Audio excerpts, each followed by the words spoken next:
5వ తేదీ ఆగస్టు నెల 2026వ సంవత్సరం. ఈరోజు దేవుని వాగ్దానము. మొదటి దినవృత్తాంతములు 17వ అధ్యాయము 10వ వచనము.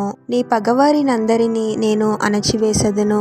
సహోదరి సహోదరులారా, ప్రభువు తన ప్రజల పక్షమున ఉండి వారి శత్రువులతో ప్రభువే పోరాడతాడు. మనము ఎంత నీతిగా న్యాయముగా జీవిస్తూ ఉన్నప్పటికీ కొంతమంది మనల్ని ఏదో ఒక విధంగా బాధ పెట్టాలి అని వారి మాటలతో క్రియలతో మనల్ని వేధిస్తూ ఉంటారు. క్రైస్తవులు అనే ఒక కారణంతో కూడా క్రైస్తవులను బాధ పెట్టేవారు ఎంతో మంది ఉన్నారు కదా.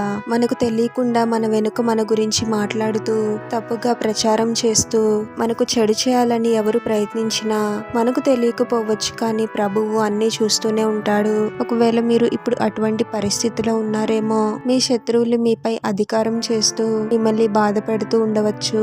ప్రభు అంటున్నాడు, మీ పగవారిని నేను అణిచివేస్తాను అని. వారు మీకు కీడు చేశారు అని మీరు ప్రతి కీడు చేయవద్దు. మిమ్మల్ని నిందించారు, బాధ పెట్టారు అని మీరు వారిని బాధ పెట్టవద్దు, కానీ మౌనంగా ఉండండి, ప్రార్థించండి. మీ శత్రువులతో ప్రభువే పోరాడి మీకు విజయాన్ని అనుగ్రహిస్తాడు. మీ ముందే వారిని అణిచివేసి మిమ్మల్ని హెచ్చిస్తాడు. యుద్ధము యెహోవాదే. ప్రార్థన. పరిశుద్ధుడవగు ప్రభువా, మీ పరిశుద్ధమైన నామమునకు తరతరములు యుగయుగములు మహిమ కలుగును గాక. మరొక నూతన దినంలోనికి మమ్మల్ని క్షేమంగా ప్రవేశింపచేసిన దేవా, మీకే స్తోత్రం తండ్రి.